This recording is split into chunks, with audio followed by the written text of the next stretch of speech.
Welcome to Autistic People Talking, a podcast where autistic people talk. Hello and welcome, everyone. My name is Claire, and this is my channel, Woodshed Theory. Here, I make content about what it is like to live as an adult on the autism spectrum and whatever else feels good to me. So if that sounds good to you, or if you're feeling particularly gracious today, and I hope that you are, please go ahead and click the subscribe button, ring the bell.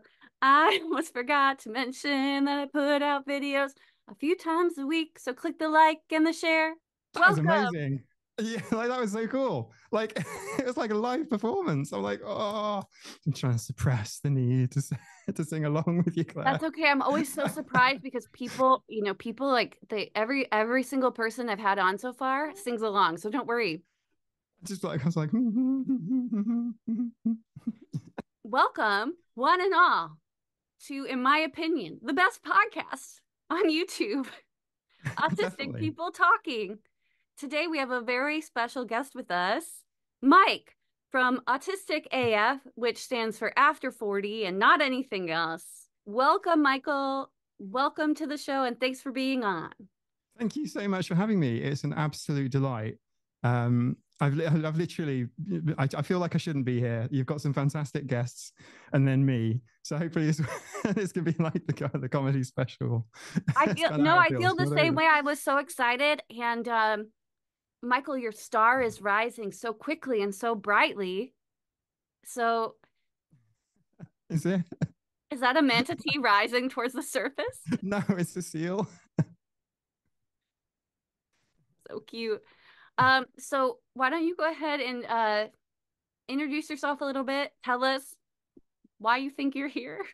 Hey, so my name's Mike. My YouTube channel is Autistic AF. Thanks, Claire, for bringing me on with such a great introduction. I'm a late diagnosed autistic adult from an island in the middle of the Irish Sea. So I found out that I was autistic, much to my surprise, not really much of a surprise to people around me. But to kind of, going through that process, spending an awful lot of time on YouTube, as well as reading loads of books from autistic creators, and just beginning to start to realize that I related so much to so much of it. There was a book by Cynthia Kim, which was literally written, I thought it could be written about me. It was really quite shocking to read, It's almost like, are you spying on me? Been there. So it's like, right, this is really something I need to look into. But there is sort of a period of where you're sort of self-exploring and just sort of thinking, and you're rethinking through almost like a second adolescence about your whole life again, everything through this new lens, but you sort of don't want to tell anyone, like, because it's too early maybe. You're kind of like, you're thinking along, okay, maybe this is right, maybe I'm not, maybe I feel like awkward, and maybe people think I'm stupid if I say anything. So I start putting down my thoughts privately, and then eventually make a couple of videos that I had unlisted. They're not actually on the channel, so you can't see them. But I made a couple of videos, and with the intention of sending them to people that are close to me and family. But I thought maybe this is something that other people might find useful coming from my viewpoint. So I started making videos, and here I am. And it's only been a few months, yeah? Yeah, it's been 4 months now. I can't tell you how long it took me to get to 1,000 subscribers. It was longer than 4 months. So yeah, it was something like 2 months, I think it was, but like maybe 6 weeks or something. Well, it seems like people from the community are really resonating with you, so I'm excited for you. I'm super excited as well, and the welcome has been like nothing else I've ever seen or experienced in my life. I'll be perfectly honest with you. It's not just from cool lovely community. Yeah, not just from like lovely autistic content creators such as yourself, but from the community at large as well, which we all share a viewership between ourselves as well a little bit too. So there's quite a bit of crossover. In fact, desperately need a cup of tea here. I just hang on 1 second. I don't think I knew that you had that. I don't. So your face. You stole it from the only other person on Man who has one? I borrowed it from a lovely lady called Wendy, who's a viewer of both of our channels, who's local. And she made this for you, which I'll post. It's unbelievably detailed. Check out the googly eyes. Look. I'll move my face out of the way so the camera doesn't. Is that the flag Look. of man? Yes. So this is the Isle of Man flag. Yarn Hall, Yarn Hall, Yarn. Check it out. It's covered in cats. Yeah. Oh no, that's like my mug, which I just put it in so I could drink out Oh, that one. okay. But I can send you one of these too if you want. It's from Patsy Dogs and Cats Home. And then we have like all the yarn. This one's my Fabric. favorite. Yeah. Is that me holding a porch coffee mug? Yes. In miniature. Seriously. It's so good. Oh my gosh, and I have a third eye like in my stuff. So just so imagine my surprise then when I did a live stream and this lovely lady said, "Hi from the Isle of Man." I tell you, I don't know if I muted my mic. I think I did. And I just screamed. And I sent a message to Nina and she just saying, "Nina, look, someone from the Isle of Man here." And she just replied with laughing emojis. But it was just so lovely. So it was lovely to meet Wendy for a cup of tea yesterday, day before. And it's been lovely. So yeah. And my body is yarn. Isn't that amazing? Isn't that amazing? And the mug. I'm gonna cry a little. Oh my gosh. I know, right? Wendy, can't believe that. We were talking beforehand that inexplicably I have like, I mean, it's only a couple people, but for some reason I have several people watch me from the Isle of Man, which I feel like per capita is a large amount of people on the Isle of Man. We're a really tiny little island. So for those that are watching a show that don't know, we're between England, Wales, Scotland, and Ireland. There is actually the sea in between is the Irish Sea. And we're an island literally right in the middle of that. About 80,000, maybe somewhere between 80, 85, maybe 1,000 people. So yeah, it's not unusual. And it was just really, really good fun to meet up with the porch coffee. But wasn't that fun? I can't believe it. And then I apologize if I've surprised you too badly there. I thought it was a lovely thing. I'm so excited. Are you kidding? With a third eye? Yeah. So I was going to order a mug and I thought, no, I can't because I mustn't, because Claire must not know how I managed to get myself into the porch coffee mug. Well, please return it to her. Oh, yes, of course. Yeah, it'll be coming back to you with thanks. Wendy, it's coming home. Oh my God. Wendy is coming home. She's got a cup of tea in it at the moment. And Wendy, I'm going to make sure that needs to come to my place. This will be coming to you. The third eye, Wendy, in the little hat. Oh, it's so cool. Yeah. Oh, do you know what? This has been in the planning for a little while now, Claire. And it's been really fun because she'd be sending me pictures of like the progress. And it's like, oh my goodness me, didn't do that. That's amazing. She's got to love it. It's got a tiny little porch coffee mug. I saw that. Porch coffee on it. And the yarns. I'm so honored and flattered. Oh, by the way, the beanie is the color your hair used to be. Yes, it is. Wendy. Isn't that cool? Wow. So, as we were saying, I don't know if we said it while we recorded or not, but the community is absolutely amazing. Like nothing I've ever seen. I'm stunned. Wow. I'm stunned. Isn't it great? That's so cool. That's so neat. Isn't it so cool? I can't believe, okay. Now I've got to move on now, but now I'm stunned. Thank you. I had to do it soon because, we're talking about like, Isle of Man is as close to location as I'm going to be giving out, but it was quite nice to be able to have a cup of tea anyway from the porch coffee mug without actually having. Cheers, Claire. Cheers. Oh, I think I'm going to be on the other side. So if you clink it on the. Oh, no. I don't touch them.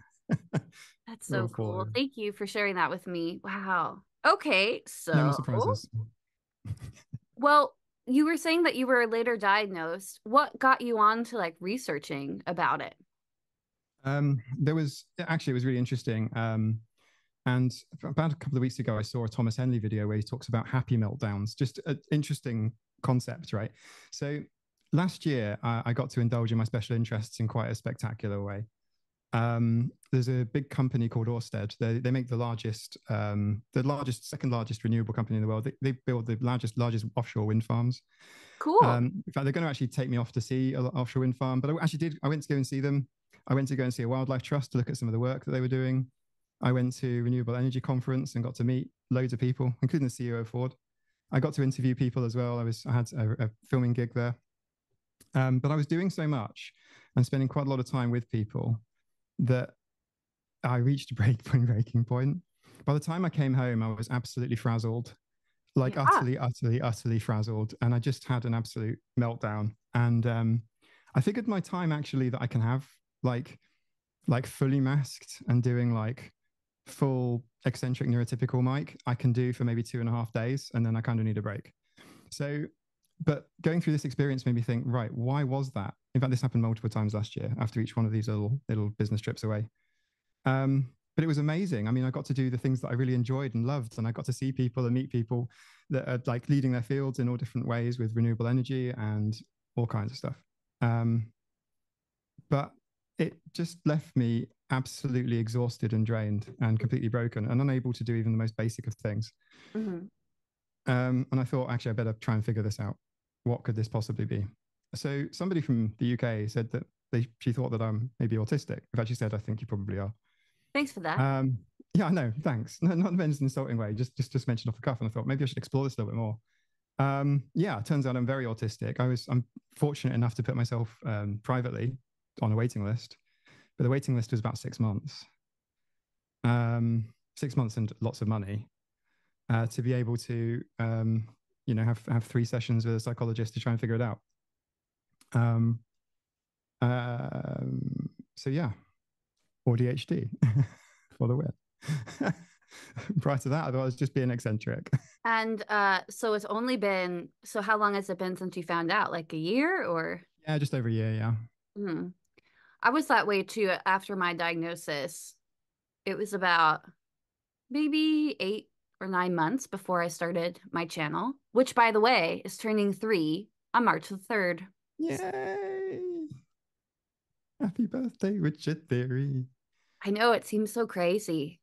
How did it feel posting your videos talking about autism to start with? I was terrified.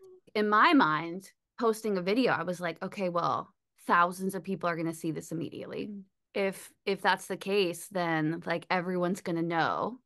Like I didn't know exactly what the channel's trajectory was going to be, but my idea was like it's going to be like about me and then autism and then the things I like. So the first video I should put out is me telling people that I'm autistic. And please guys don't go and watch that video. It's very it is something. But It yeah, no, is something. I was terrified. I was terrified to like even just filming it was very scary because like that meant that I was saying it out loud. Yeah. And I want to be clear that I don't mean that I was ashamed to be autistic. I just didn't know especially at the time. And for that reason uh I would ask that people like if you're thinking about like you just got diagnosed and you're thinking about starting a channel, maybe give it a little time. I was still processing like, what does that mean? Where do I fit? What are my next steps? What are people going to think about me? Um, does this change everything? Because it changed everything for me, you know? So Mm-hmm. like, yeah, for me, it was very scary. And I think it was during the pandemic, but it was I think at the time, like I didn't know many female creators other than like the big ones.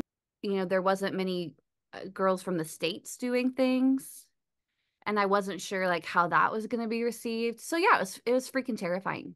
I'm not gonna I'm Yeah, that's incredible. I mean, to be fair, I had very similar thoughts to you, with the exception of being new.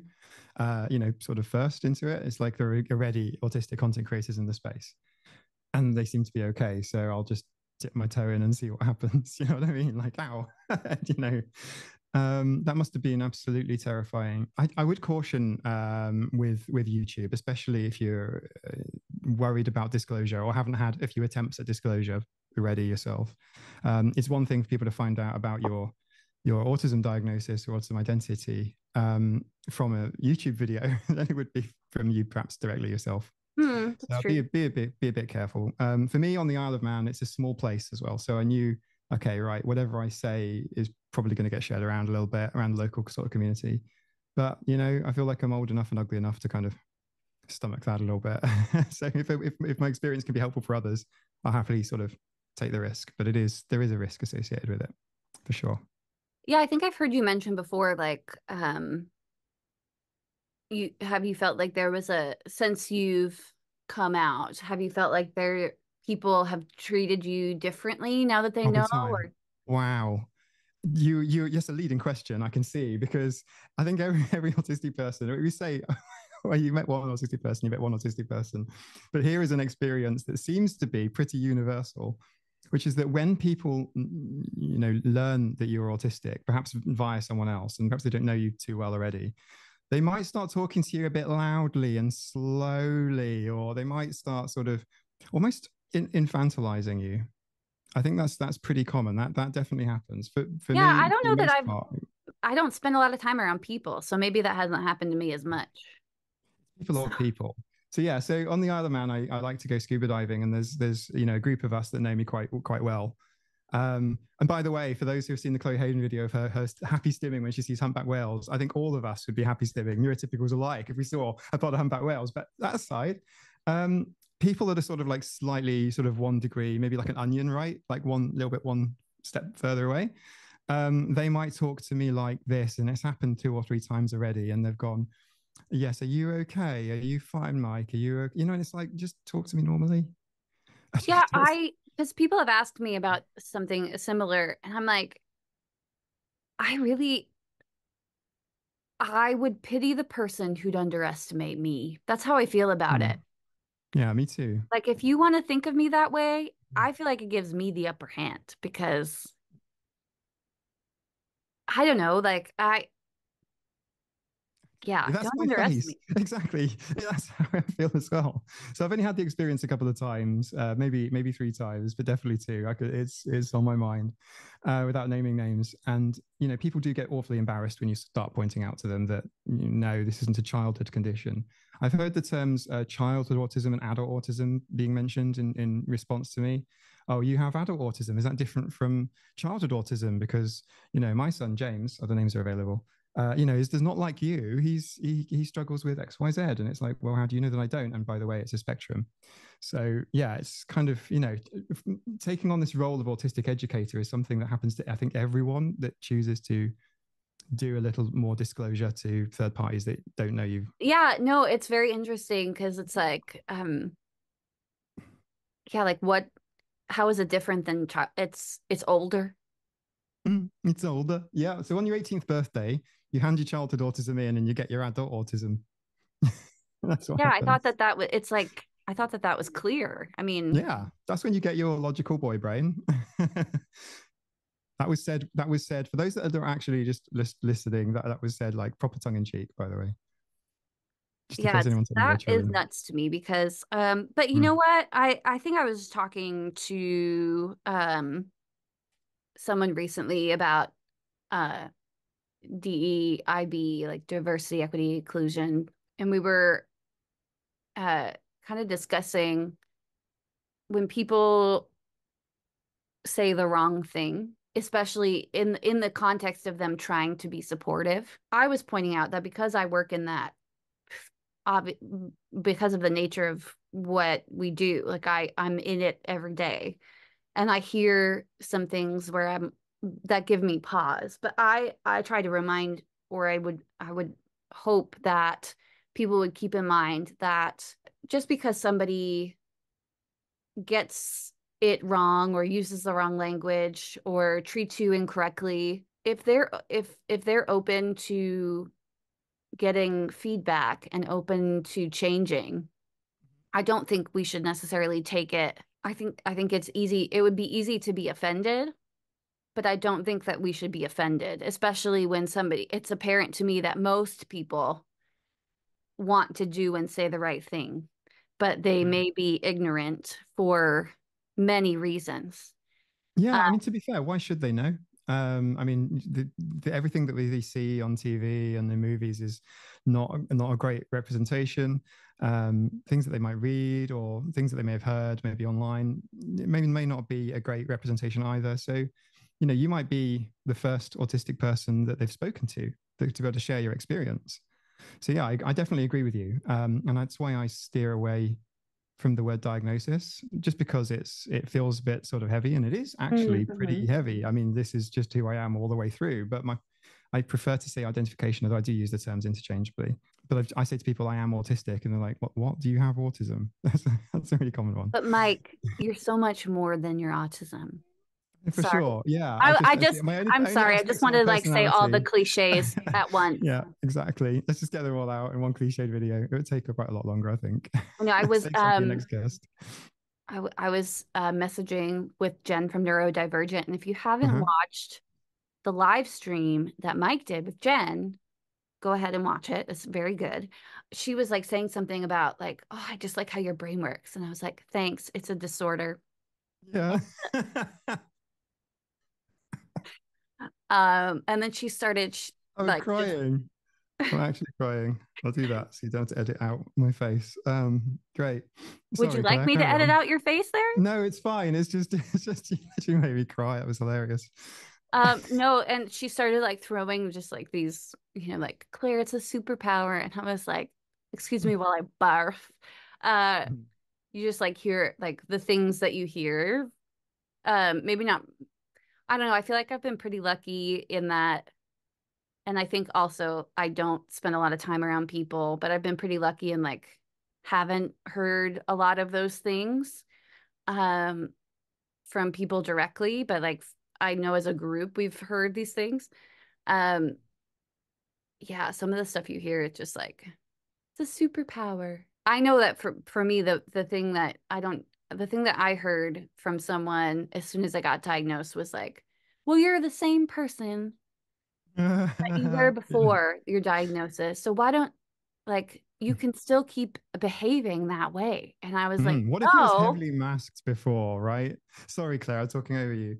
No, yeah. talking over is expected on this podcast.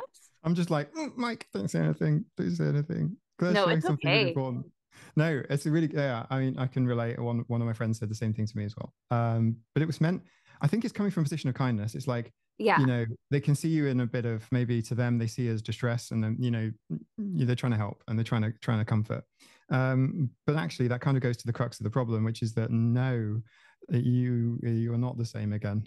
It's just like going through puberty, going through adolescence. It's a one-way street.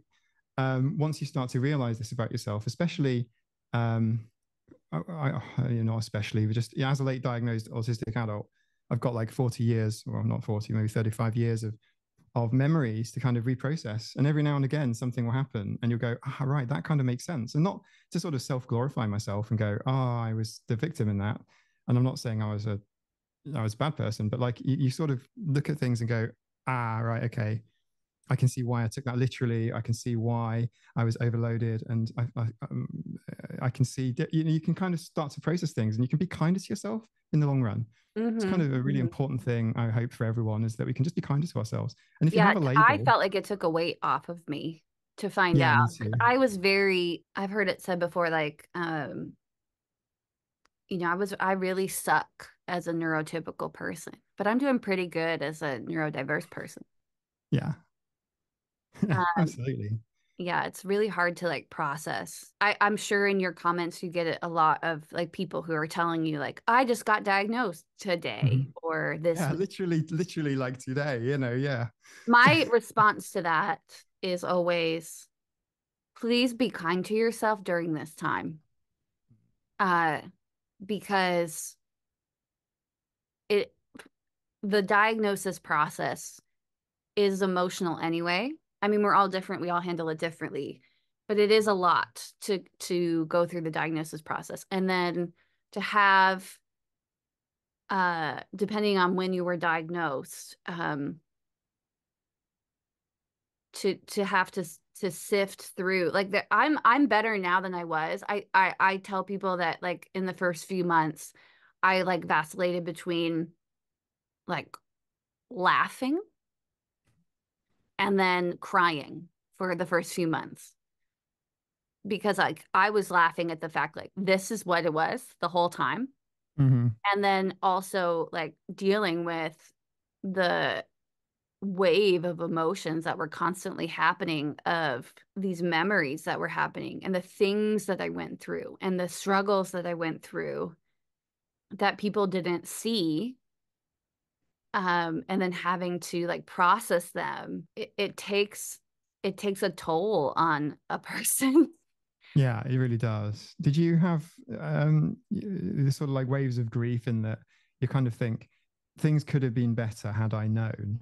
And I know what you mean about the laughing. Sorry to interrupt you. I was just something I'm interrupting you again. I But can't like believe it's that you like keep interrupting me. I know, right? Probably the rudest podcast guest I've had Oh man. so far. I'm the rudest podcast guest that I've ever been because I've never been on a podcast guest before. So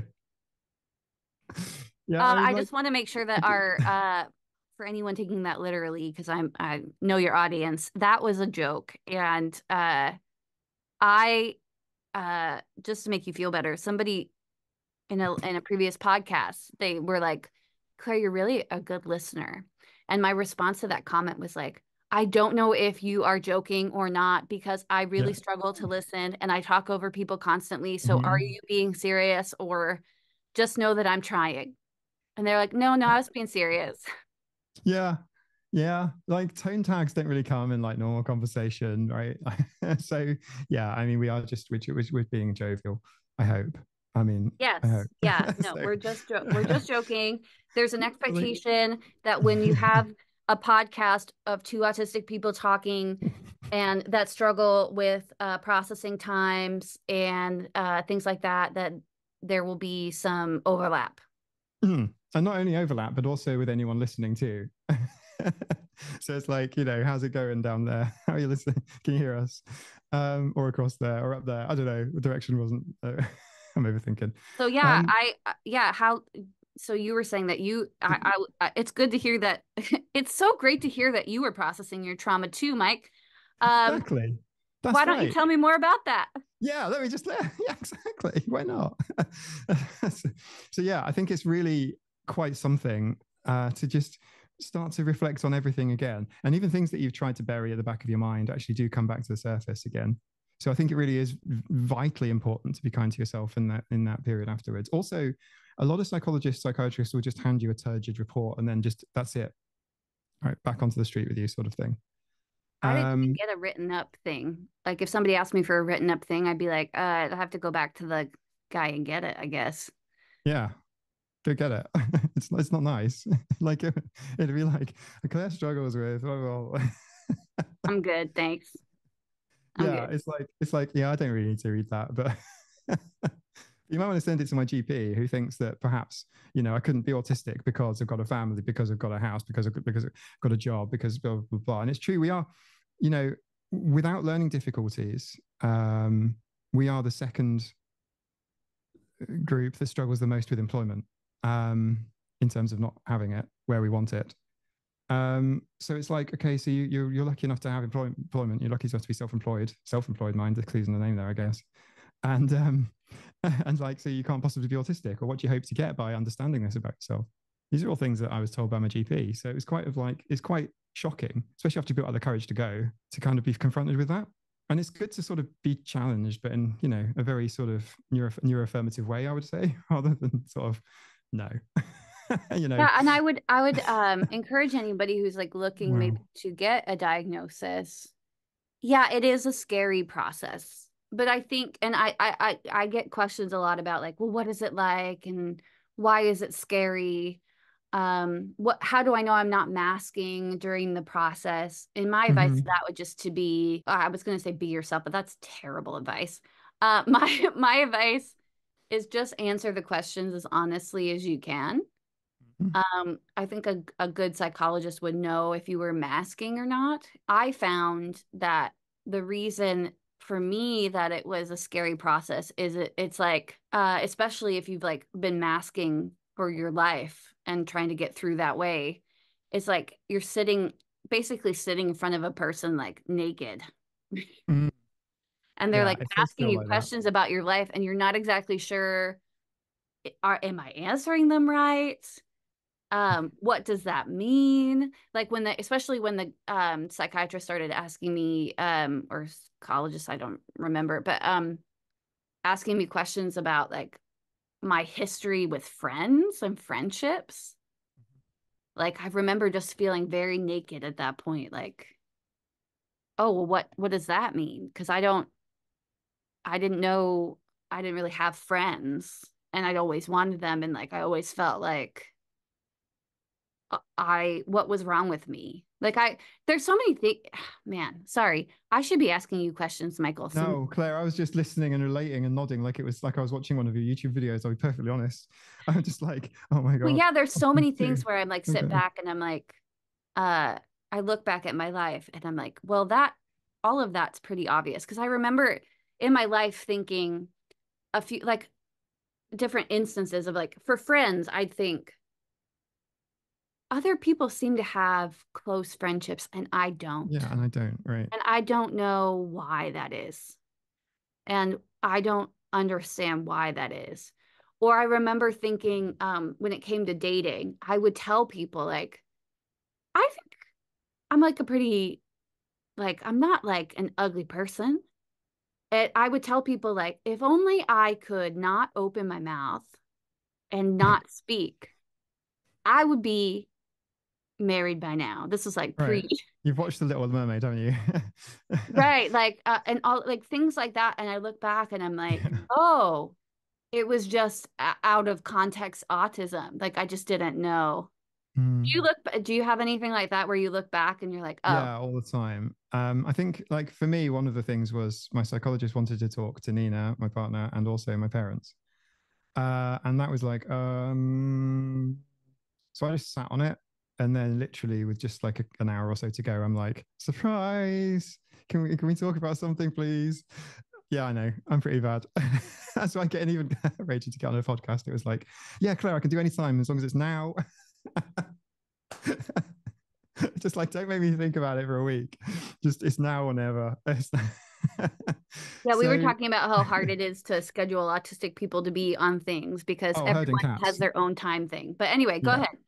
Oh, you're being far too generous with the own time thing, but more a case of different processing differences, right, and different planning differences. So yeah, I mean, it was actually really interesting with my parents for them to go through the questions on a remote sort of Teams thing.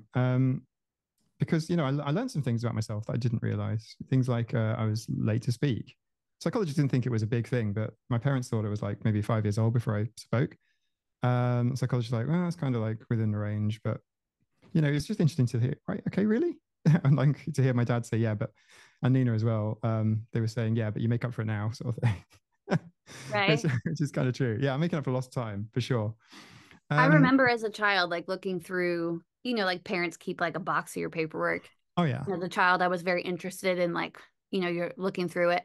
And you just don't know, like, I don't think you process as a kid, like what's going on in your education or like yeah, like all of that. So like reading like I'm like man, I am so textbook.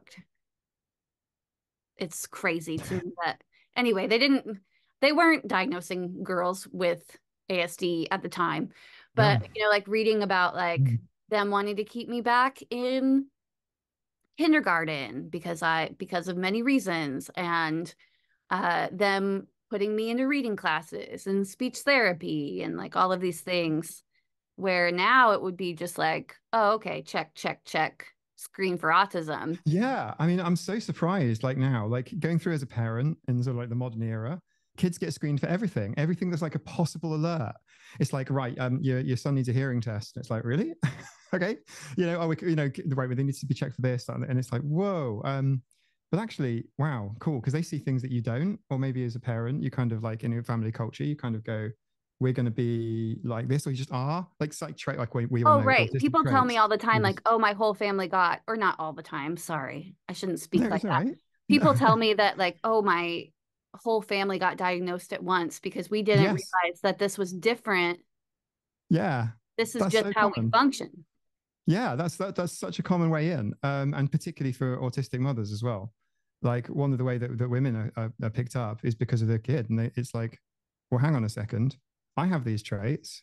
I struggled in these areas. I have sensory differences. I thought everyone did, and it's like, do you know what I mean? And you start breaking it down, and it's such a shame that particularly the sort of traits that were looked for when they, if they ever were kind of male traits, or sort of typically, how boys would play in a playground, or so yeah, it's such a shame that there's like a big generation of people that were completely lost and had to struggle, or really came to an identification. I've noticed from the comments on my YouTube, much later, sometimes in their 50s, 60s, 70s even, and they're just starting to realize and piece things together. And there's definitely an amount of grief that goes along with that.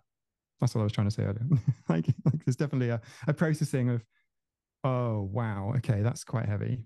But then there's also sort of, you start to find community, you start to find maybe friends, you start to find other autistic people to vibe with. I think it's just amazing. Like all the people in my life, like that I've ever really gotten along with, have been neurodivergent. Yeah, I mean, maybe you can speak to this. I find that the internet is such, I mean, it could be a dangerous place, right? But, obviously, but don't you just ask me another leading question?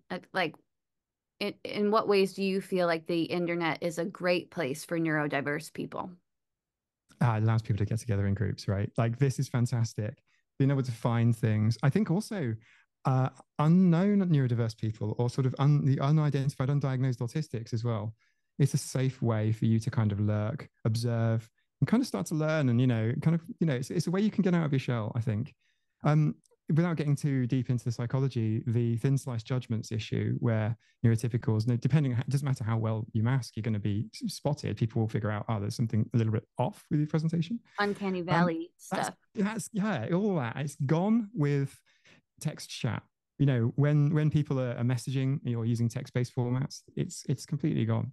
So it kind of gives this sort of semblance of quote unquote normality. It allows neurodiverse people to express themselves in different ways. Um, I think it's absolutely fundamental, the internet. But then again, on the other side, it's got a flip side to it too. But if we focus on the things that it can do for us and for the community, that's great for Yeah, sure. for me, it's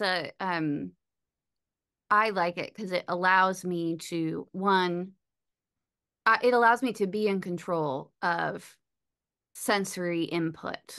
Mm-hmm. So I can be in control of how I'm communicating with people and my comfort level. Like if I need to step away, I can just step away. Yeah, 100%. Yeah, absolutely.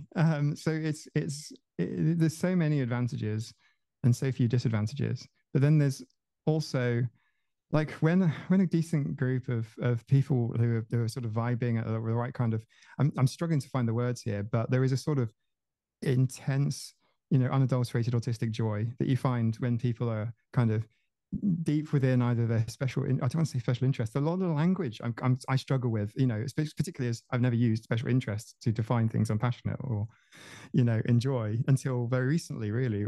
And, but I'll say it anyway, because we all know what it means. But like, when people are enjoying special interests together Passions. and their passions, it's just so amazing. Like it's great. It's like, yeah, I know, exactly. I think which is like, I don't know, for me is why I like to show people my passions outside of just talking about autism, because I Mm-hmm. think it's really cool to have a channel where you just talk about autism. A lot of my friends do. But I also want, not that I think I'm worth observing, but I would like people to be able to see what autism looks like in other people. And part of that is like observing people geek out over their passions. Like Yeah, watching absolutely. Autistic Joy, I think is maybe one of the most enjoyable things you could possibly watch. I agree. 100%. Doesn't matter what they're What they're joyful joyful about. about. Yeah, exactly. I love it when people are sharing their special interests with me, which I'm getting more and more now, as you know, from like YouTube, and it's fantastic. I'm just it's great to be within the energy of that people are just sharing their intense interests about something, people's artwork or what people are creating or what people are reading about. Titanic keeps coming up. There's always something like amazing and sort of deep that you can kind of delve into and know all about. Paige Leal's got a fantastic YouTube short, which is that she wishes that there was like a database of autistic people with all their special interests. So if she needed to know something about something, she could just sort of press a button and be connected with an autistic person who has that special interest. Right? Like, Which would just be amazing, wouldn't it? I'm not an expert in this, but I do have an interest in it. Like, Yeah. I would rather, I just feel like an autistic person with an interest could go toe to toe with any expert. Maybe not Not. all the time, but like the idea of that's why it's so hard for us to sit back when somebody's like talking about something and you're just like, Yeah, I have to. Yeah, exactly. Exactly. Oh, I'll stop the dinging as well, because the dinging is Mom on the Spectrum has posted a video and I got a notification. I don't can I I guess need we to could turn leave, those off. I guess we could leave this all in. I don't think it's that bad, but I would you like to know a secret that I don't know that I've told anyone before? I don't have Are you there? He's frozen now, guys. I was about to tell a secret and now Michael froze. I would just like to let it be known that Taylor Heaton from Mom on the Spectrum just ruined my podcast.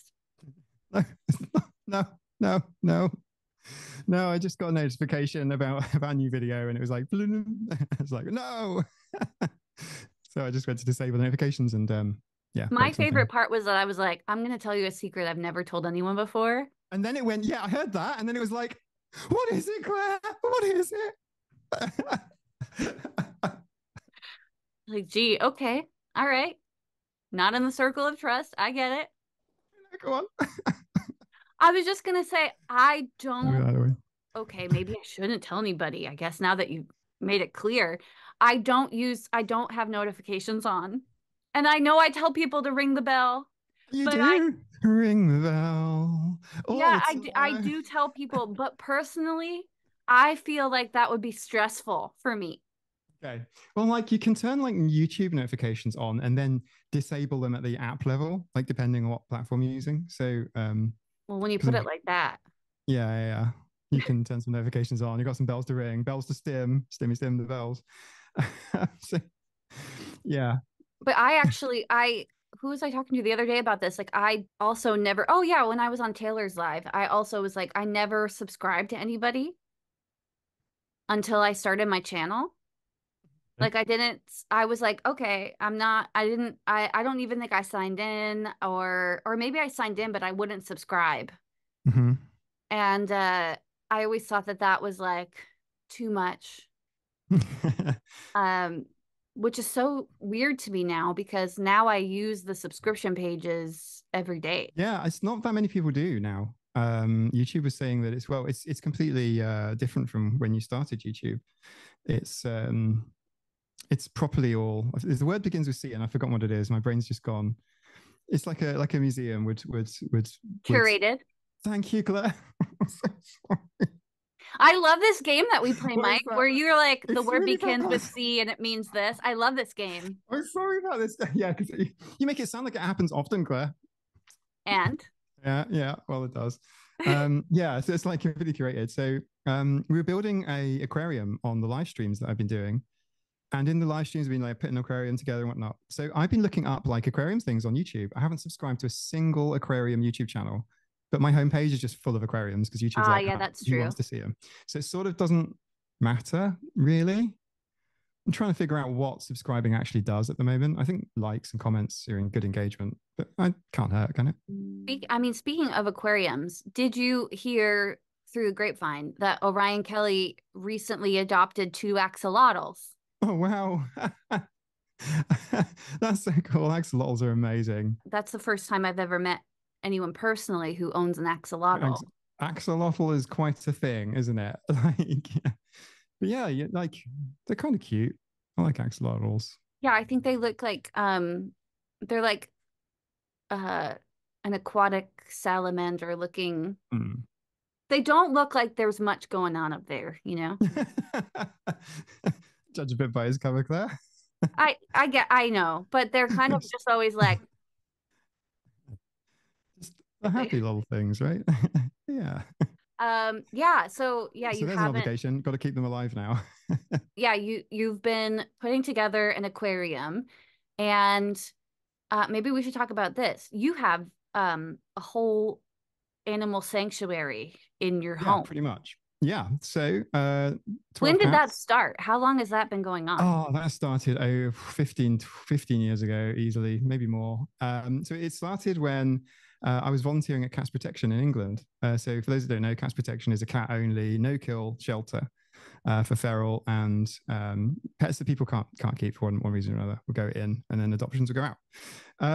So that was really good fun, and we adopted our first two, Millie and Jake, and they survived for 22, 23 years. It's pretty cool. But yeah, I mean, ever since then, I've been involved in one way or another with animal sanctuaries or animal shelters. There's a local animal shelter on the island. I was one of the board members of that for a few years. As a consequence, there's quite a lot of cats here that are either blind or missing limbs or whatever. There was a joke at one of the AGMs that I used to eat them or something, but no, that's not true. But yeah, like Saber's missing a front leg, Boo's missing a front leg. We used to have five three-legged cats. Trained them to a bell. So we've got a school bell. And if we ring that, it will summon them. So sometimes we do that on the live streams as well. It's called Catmageddon. Yeah, it's pretty amazing. I mean, it's It's my fun, favorite. right? No offense to you, but it is the Oh, best part of Claire. your live stream. Wow. Come for the cat, stay for the autism, right? And then there's ducks, peacocks, birds, that sort of stuff. They're like the outdoor pets. So let's talk about.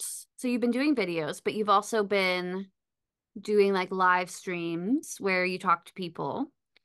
You do, I think, a fair bit of them, and marathon, like 3, 4 Oh, hours. oh, Um, 5, 6, 7. So like and then, the cats did a 7.5 hour live stream on their own, by the way, and people actually turned up to it. so Can you did believe? you at least start it, or did they press the start? No, it was finished. So I did a live, and there's a button here to start and stop the lives. That's kind of how it happens, by the way. So the videos, as you know, like they take a lot of thought, and there's kind of like a lot of preamble to actually having a video on the platform. But with lives, it's just like a button. So I think either Hydra or Emma started the live. I ended it because I came downstairs to work, and I'm like, I'm live for some reason. Why don't you talk a little bit about so you do the live streams, and on the live streams, you started a, which I know nothing about, Minecraft server for your community. Yeah, And yeah, it's, I absolutely. mean, it's pretty impressive. It is quite impressive. I think for me, it was really quite strange because I thought, hey, this would kind of be like a fun, like virtual meetup space. But I kind of assumed people would like build together. But what we've got here is a massive parallel playland. It's like autistic parallel play where You everyone is thought that a building. bunch of autistic people would build together. Yeah. Interesting. Interesting. Yeah, and Interesting just that you thought that. yeah, I wonder where that came from. Why would that happen? Of course it of course it would. But yeah, it's there's some most amazing builds on there. It's amazing. How would people find it if they're interested in something like that? Come along to a live stream and details will be shown there. Okay. Okay. What are some of your favorite, like, why don't you share some of your favorite components? Like, for example, the other day you were on there and there's just like a colossal wheel of cheese Oh floating yeah, in the sky. colossal wheel of cheese. Yeah, so I think it was done by one of our resident artists. We've got everything. There's colossal everything from colossal art to colossal Mario to colossal like train rides. Is fantastic. It's properly like, I mean, if you think of Minecraft as almost like a special interest for a lot of autistic people, this is like one level up from that. Yeah, I think it's really fun. Yeah, it's just another way to build a community without having to talk to anybody. Exactly. Exactly. But some folks have asked for like um localized based VoIP, so we might play with that at some point. Do like maybe do a YouTube video in Minecraft. That could be fun. Do you ever, Just like I don't know it. if you've experienced this, but like sometimes I'll have people suggest, for example, like a Discord in my comments. Or like, oh, Yes. you should do a Discord. And then somewhere else in the comments, somebody will be like, how's the Discord coming? Yes, And I'm like, exactly. when did I say it was happening? Same here. So I get a lot of requests. It's the number one request is for Discord community. Um, to which what I do for decisions like that, Claire, is not just for this one, the Discord, but just in general, is if there's something that I can put off, I will do it. So I'll be like, I'm not even going to think about that till Easter. And that doesn't mean yes. It means that's the time I'll think about it. And then it might be pushed back another 3 months or whatever. Yeah, The I problem think is it needs I to be, want, maybe I go want on. people to remember that I'm an autistic person too. Yeah, I know, right? Oh, because like I find that, and I find that when we're communicating with one another as autistic people, um, it can be easy to forget that the person that you're communicating with is also on the autism spectrum. So it's like, because I just view you as a person who communicates like I do, but I will forget that you have sensory limitations or limitations that maybe it's like really easy even for me to forget that other people, like, there's the videos, and then there's the emails, and then there's the business side of it, and then there's Mhm. the mugs and the hats and the this and the that and the podcast and it's like, oh, can you add a Discord? And I'm like, so I Claire, I need to clip that bit out of your video to use myself because it's like exactly it's like um thank you so much for all the suggestions, but it's like two hands to do here. right. And it's So, like also like I'm preaching to other people to create a safe place for yourself and to like set boundaries for yourself. And it's hard to set those boundaries online of what I'm able to offer. you think you're And I'm slipping a not bit? saying that there'll never be a Discord, but when I think of the like I, as an autistic person, I struggle with taking on other people's emotions and their issues. Like, and I will I um understand.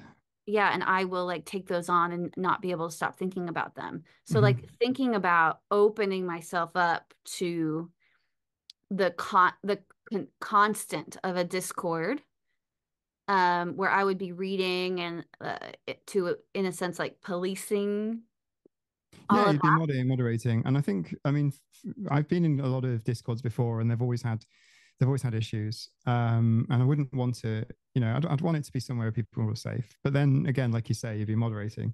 And the only way that it would work for me if I were to still keep making YouTube videos would be if I wasn't in it myself, right? That's kind of like the irony is if there was such a community, I wouldn't be active in it. I can't see getting two hands to do, and then the autism side of things as well makes it a little bit more complicated when it comes to planning and scheduling and maintaining. I guess I'd So have to talk to like someone, like I know that Meg from I'm Autistic Now What, she has a Discord and it's behind a paywall, and like I'd be really interested to hear from her like how she manages that. I'm one of her mods. so, Well. so yes, because you mentioned it. So yeah, so she has mods, but yeah, it can be challenging places and things to manage. And like you say, even things like YouTube comments. So I have had folks get a bit touchy when I haven't replied timely. And I try my best to reply. And I heard you at Porch Coffee say that you can't like you're kind of reaching a point where you can't now reply to everyone. And I can empathize with that because there is sort of a point where you can't easily like reply to everyone. Because I used to reply to every single comment and would have like conversations. Each comment would spawn like a whole conversation thread. Do you know what I mean? It's just Um, at one point it becomes not possible and not healthy. Yeah. The past 2 weeks where I haven't been replying, I've been so grateful to be able to just like click the heart or the thumbs up, or because the weight of responding or feel like I felt like I had to respond to everyone because I want to give them my heart and my time and Me my too. feelings. I feel it. Um, Hmm. and people are so kind with their time and they like leave these novellas, Huh? Which Um, only seems to happen in this space, by the way. yeah. Yeah. I can't do it. I can't. Even if I wanted, I want to, and I can't. It takes so much time that I'm not able to get other things done. Did you know Even that did you know other YouTubers actually, you talked about it that they already. hire people They to hire people respond. to do that? Yeah. Uh-huh. Again, like I never would think about this because in my mind, like as I said on my porch coffee, in my mind, all YouTubers are just alone in their rooms and they're filming. But that's not true. Like people, and this is not a bad thing. Like it's a whole production for people, which is fine. And who knows where I'll be at one point in my life or another. But the idea of like talking Mhm. to the camera when there's like 20, like some of these people have like a whole team in the background and they're having these like heartfelt conversations to what appears to be Yeah. an empty room, but that's not how it's happening. Or they're Yeah. hiring people to be their proxy um Hmm. and respond. Yeah, uh that's really common. It seems so. Yeah, it's really surprised me. Because small YouTuber, yeah, I there's haven't no hired, like there's no like sorry guys, I haven't team. hired anyone to do anything yet. We're Mhm. not there, but Maybe an editor, Claire, at some point. That seems to be something that people find really helpful. Even just to do like a base, to do like basic cuts and things, and throw something together. yeah, that, or yeah, I've that never done thing it. I've too, where never people outsourced edit editing, the but video for you. Like literally all you got to do is sit down and do yeah, the video. And do the then thing. the whole thing is like taken care of, like and maybe that's why people are like, okay, start this and do this. And I'm thinking to myself, like, I edit the video, I do the thumbnail, I do the art, I do the this. Like, so like the idea of like adding more is very scary to me. Yeah, me too. So, I am Witchet Theory. I am yeah, theory. I yeah. want like, can I edit glowing eyes? Probably not. But yeah, Yeah, like you the probably that can. idea is. I'm so sorry. I'm talking way too much, Michael. So I'm really Yeah, sorry. not at This is all. supposed Not to at be your all. It's fun to podcast. hang out. It's really fun to hang out, honestly. So it's great. Um, well, what about like I'm sure you're gonna say something like no plans because of your ADHD.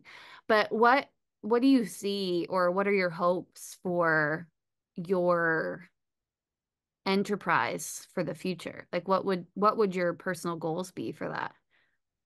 It doesn't have to be like Um, a numbers thing, or it could just be building community, but like what are your goals there? yeah, that's a really good question and something I ask myself a lot. Um, so to begin with, and it's worth pointing this out, not really that long ago, I had no goals at all. I just thought I'd make a few videos and chuck them up. And then, I'm enjoying it. Hey, don't get me wrong. I mean, I know there's a lot of work involved, but I'm doing it freely. And it's fun at the moment. So, like, how do I ensure that this is still fun a month from now, 6 months from now, a year from now, 10 years from now? Because I want to keep doing this. And for that to keep going, especially from a novel perspective, it still has to be fun. And I see a lot of YouTubers burning out. A lot of YouTubers kind of like only kind of run for a few years and then it sort of like peters out. How do you do something consistent is the question I've been thinking about. And I don't really have the answer at the moment. I've got tons of stuff in my content library to kind of work on. I've got a few videos on the go at the moment. One on pets and animals. In fact, a couple on pets and animals. One about the autistic connection with pets and animals from a science perspective, and the other from a how do we manage litter trays perspective. So like it's like a personal one, which I get asked a lot. And then we've got other ones on. I've got a flaptastic stimming video which I'm working on too. And these things are kind of like fun and novel and interesting at the moment. I think the question really boils down to like how do you build out a team to just help you? And I don't know the answer with respect to this. because it's so personal. It's not like videos on a specific thing. I can make a video about scuba diving and then hand it over to somebody to edit. That is potentially possible. But like, how would they know what I'm trying to say and what I'm trying to Oh, communicate? exactly. Yeah. Because it's so personal. Um, so maybe it's just personal. Yeah, that's my thing too. Like if I ever had an editor, like as a, I think I think autistic people like I think what you were saying before, I thought this highlighted it when you were saying that you made some unpublished content for the people in your life to talk about where you were at and autism and like how you were feeling.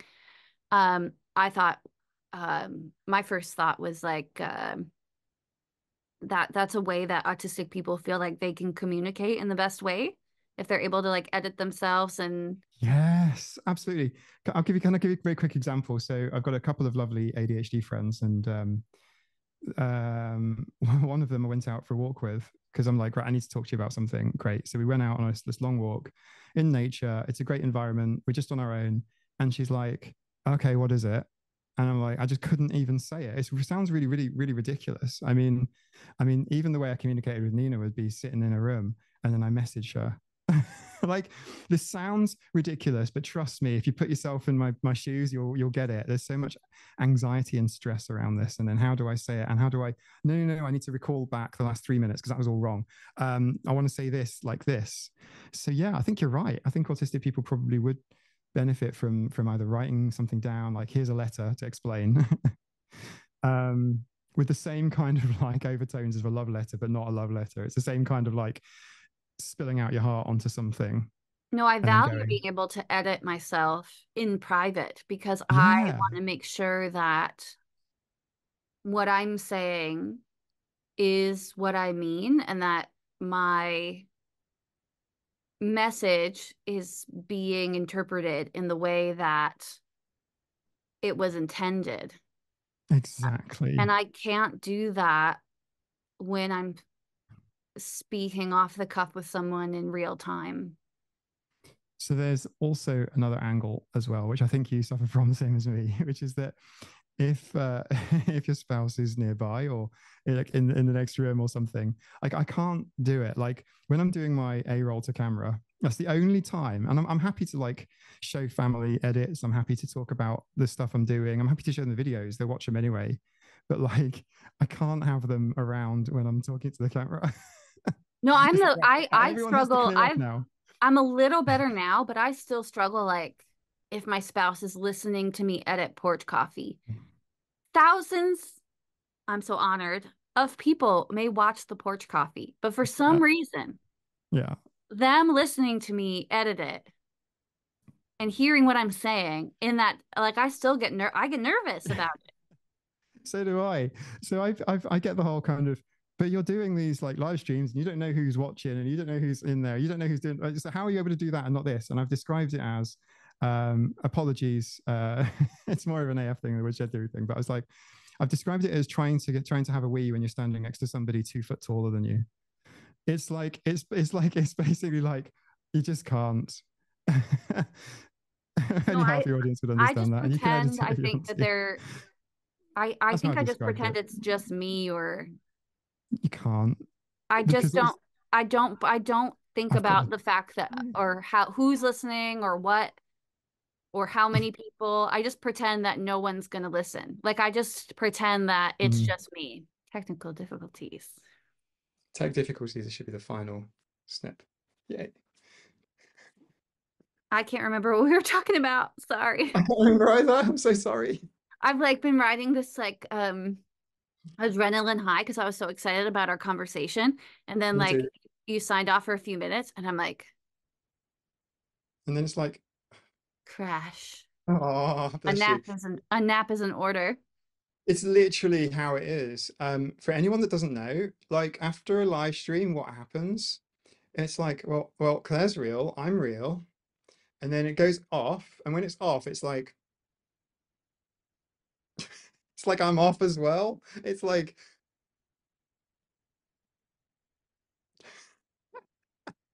Yeah, isn't it's it? kind of like It's like, Yeah, I end the live stream. Then I like stumble into the living room, yeah, walk around like twice, yeah. mumble something about what I said wrong to my spouse, Mm-hmm. and then land in my bed. Yep, correct. Usually I go make another cup of tea. There's always like one final cup of tea, and then it's over, and then bed, yeah. That's what happens. Well, especially for you because you do like 8 hours of a live stream. Yeah, I mean it is fun, right? And there's so much variety in there, believe it or not. Like it's like it's kind of like chat led, really. It's not like I'm presenting. I mean, I know I am, but it's not really like that. No, you're more like just hanging out Yeah, and exactly. chatting. There's some fantastic people in there, and we get talking about all kinds of interests, everything from like coffee to aquariums. If anything starts to feel a bit low energy, just ring the bell when we're on to ring the bell. And then we're straight into like Catmageddon territory. So yeah, it's good fun. I knew I should have copyrighted all of my music and I'm so sorry. People say to me, "You owe Claire royalties now." yeah, send over your massive YouTube fortune. I appreciate it. There's a massive YouTube box on the way to you. I can't wait. It can't So be better. It can't be better than Yarn Claire with three googly eyes and a hat. well, there'll be two boxes. That'll be the second one. Thanks, Wendy, for that. It looks amazing. Well, I Yeah, want to thank, I know you just worked for 20 minutes to get yourself back onto the stream. So thank you. I want no, to, thank you. uh, Patience. sorry to end this here, but we've been talking for a long time and there's only so long the podcast can be. Well, that's not true, but also yes. I want to thank you for coming on to Autistic People Talking. We did a lot of that. In closing, is there anything that you want to share with the community or you want to any advice you'd want to give to an autistic person or a word of wisdom or talk about what you have coming up, anything like that? Just be kind to yourself. And it sounds harder than it is. It sounds simpler than it is as well. But I think it's so important. Just be kind. Like it's overused, that phrase, but you know what I mean. Absolutely. Well, thank you so much for being on the podcast. Everyone, if you have not already, check out Mike's amazing content. There's some really good stuff on there. It's very well researched. And if you have not already subscribed to him, I'm questioning why. So please go ahead and do that. And Mhm. yeah, we will see you next time, guys. See you Bye. soon. Bye. Bye.